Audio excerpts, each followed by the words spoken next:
What's a tabloid? Bam! Bam! Bam! These are stacks of tabloids that I bought while I was in the United Kingdom under a month ago.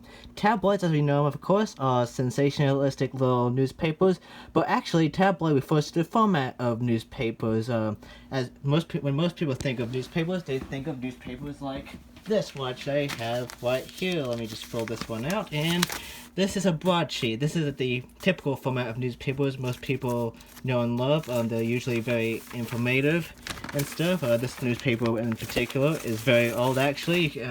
I can see 2000 and all. But these are the kind of newspapers most people think of when people hear about newspapers. On the other hand, these tabloids are not all too informative, and they are very heavily sensationalistic, very infamously so, especially in the United Kingdom, which these are very prevalent in. We have one thing here. This is the Daily Star. It's a very bad thing on the third page. I cannot show you because of a community strike thing. But let's just read some of the stuff here. I want to be a hurricane batter Britain. Jazz bee juice worm is blasted. Footy boss Holly dead. Father hunts his car. Game of two halves. Footy legend Ian Holloway says he was visited by the spirit of his dead dad in his car radio. Yep, that's the Daily Star. It's the most infamous of these tabloids, perhaps. It's distributed nationally. I was in Scotland when I bought this, so this is a Scottish edition of the Daily Star. And another newspaper I have is the Daily Record, which is actually a real Scottish publication. It's distributed regionally. Daily Record, Scotland's champion. Fantastic. Ranges £5 million. Brazil hitman is waiting for a quick start. Ben sick Bogofig vid. Oh, okay. Former girlfriend of 101 killer left bird book canned at gravesite so cops will know where to find body. Victim, killer, X marks the spot. Ha, get it? That's a pun.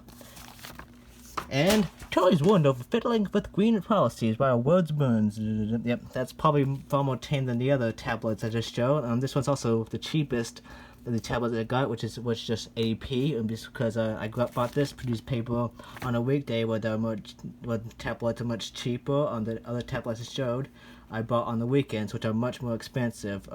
This is the they describe themselves as a compact newspaper, which is a fancy way of getting around the fact that they're still a tabloid by format. There are other more respected newspapers, though, that also refer to themselves as compact to get past the fact that they are still kind of tabloids, which I will show you right now. And here we are. I have the Times, the Scottish edition of the Times, a very respected publication, which I can see is slightly bigger than a typical tabloid, but not by much. It's, probably for cost-saving measures and stuff. And I have another one here. It's a Scotsman, a Scottish publication. Probably the newspaper of record for Scotland, as a matter of fact. Yeah, so these are, they're probably having to save money. They used to be broadsheets, of course. Most people would probably think of them as broadsheets. The Sunday editions are published as broadsheets, as a matter of fact.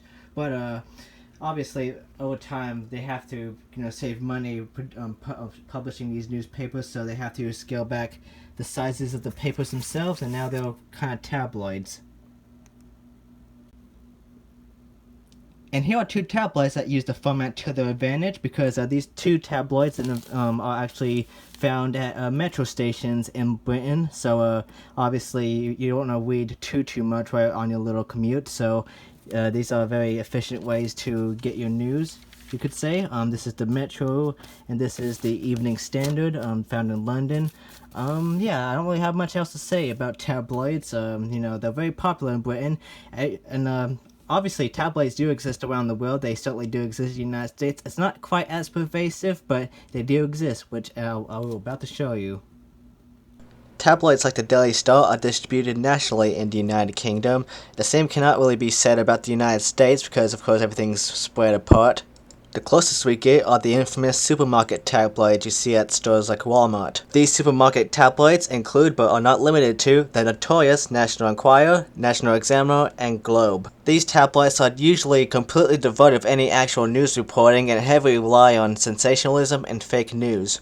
Otherwise, tabloids in the United States tend to be very localized, not unlike their broadsheets. Perhaps the most famous or infamous local tabloid sold would be the New York Post, which is of course sold in New York City. This is alongside its liberal competitor, the creatively titled New York Daily News. The more respectable local tabloids are sold as alternative weeklies, and for the most part, when I say sold, they are actually really given away for free because they're heavily reliant on ads. Two examples of alternative weeklies that are distributed in my state of Tennessee would be the Memphis Flyer and the Nashville Scene. And that is all you need to know about tabloids. See you next time. I'm out.